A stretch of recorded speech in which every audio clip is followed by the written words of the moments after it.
Today we'll break down St. Louis City versus Columbus Crew Sunday night soccer match last week.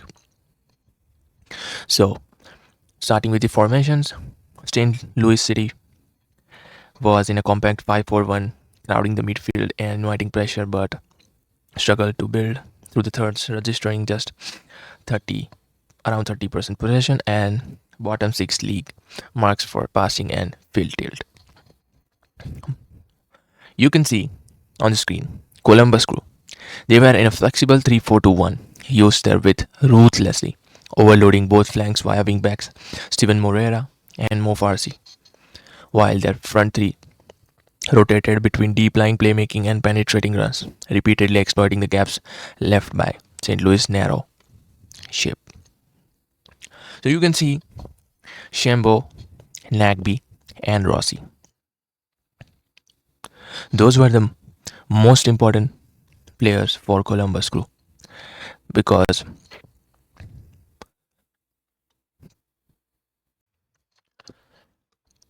Nagby was sitting deep behind the energetic box-to-box Dylan Shambo and creative number 10 Azil Jackson, and an incisive front try of Max Armstrong inverting left and Diego Rossi roaming half spaces, and Jack and Russell Roy stretching the defense.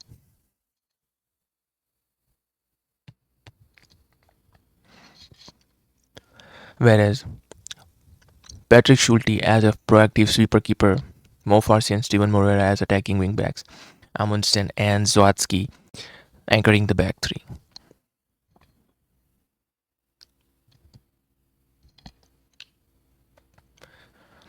Steven Moreira's burst high created consistent 2-on-1s against St. Louis's wingbacks. Mo Farsi and Max Armstrong exploited the resulting space in wide channels.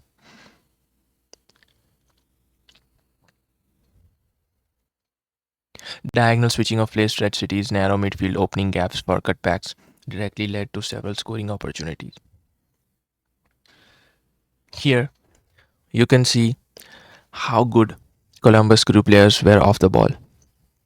You can see Mo Farsi, Steven Moreira, and Azil Jackson off the ball. How Azil Jackson drops, Moreira moves in, and Mo Farsi moves up. Whereas Rossi also moves into the space between the defense and the midline of St. Louis City.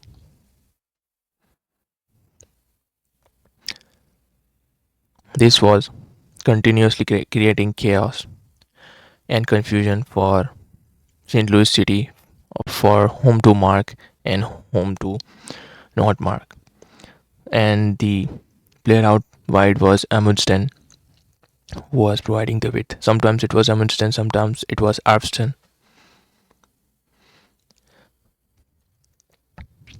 Usually, you can see Armstrong out wide on the left flank and Steven Moreira and Zwatsky playing together in close proximity at the back.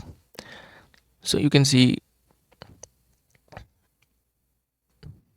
Columbus Crew players easily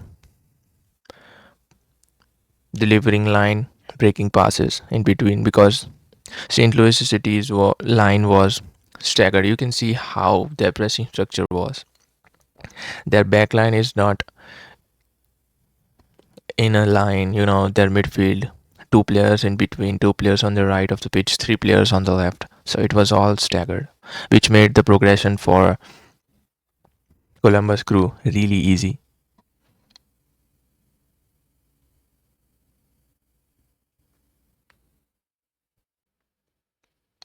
Now you can see usually they were building up in a diamond shape formation where Zwansky, Steven Moreira, and Armstrong were the back three, and Nagby was usually playing close to all three of them to create a diamond shape at the back. You can see they were delaying the passes, so St. Louis players jumps in. So as soon as the players jumped in, they were delivering line breaking passes. Again, you can see their midfield line is all staggered. No one pressing. uniformly, and you can see Columbus Crew players playing in between the lines.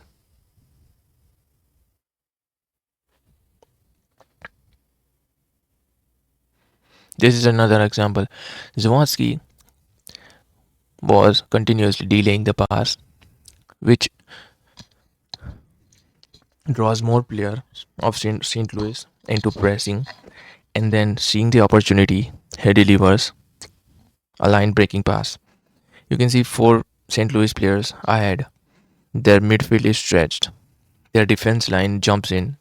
Some of the players jumps in, some of the players stay on the line, the back, which creates easy for Columbus Crew for the build up. Now you can see Agil, Azil Jackson's movement and Rossi's pass. How he moves diagonally out, creating space for Gazdag and splitting the center backs.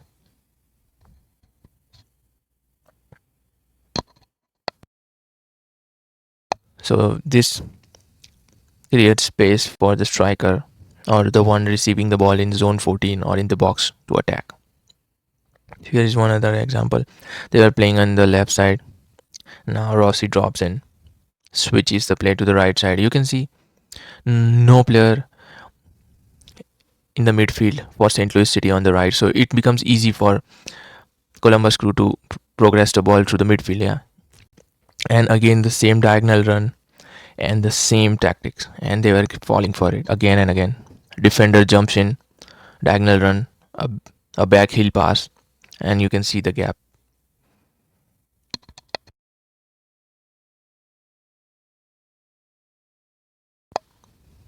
Here you can see again the same kind of play, how they were exploiting the space in between the lines, between the midfield and the defense line, dragging the players out of position, forcing other players to jump in.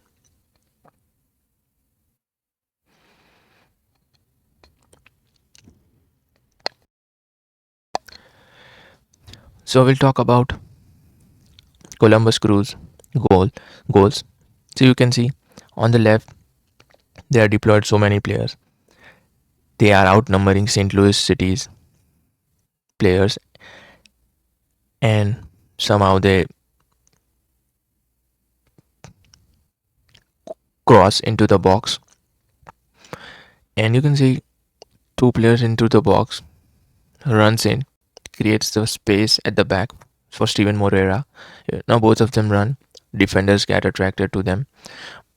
Defenders are dragged towards them, and you can see empty of space at the back post for Steven Moreira, and you can see Pompeo not marking him properly, leading to the first goal for Columbus Crew.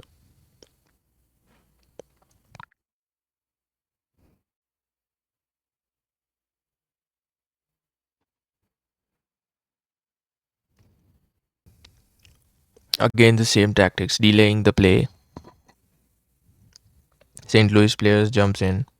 You can see back pass to keeper, one man out wide, nobody pressing him. An easy way to break the press. Four players are out of the game. You can see four St. Louis players are opposite side of the pitch. Player jumps in.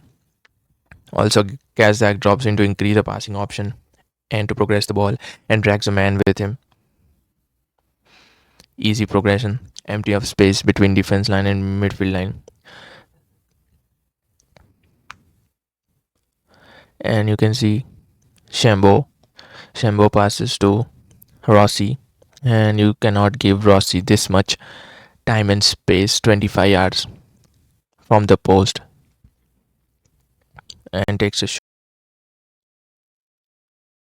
Malberg side attempted an aggressive press early, sending 4 to 5 players, but pressing was neither organized nor timed consistently, creating easy bypass for Columbus Crew. Also, upon turnovers, City aimed for quick vertical resets, yet frequently resorted to long crosses rather than patient build-up. And their possession metrics show the bottom six in MLS for touches and passing attempts and passes into the attacking third. With few midfielder outlets, they over-relied on João Klaus's aerial presence. In his 7th-minute rebound header was born of a half clearance off the bar, but struggled thereafter to fashion clear-cut chances. City's inability to adjust despite chasing the game, never abandoning their narrow cross-heavy approach, and Columbus's four corners to City's too late on reflected which side dictated the play.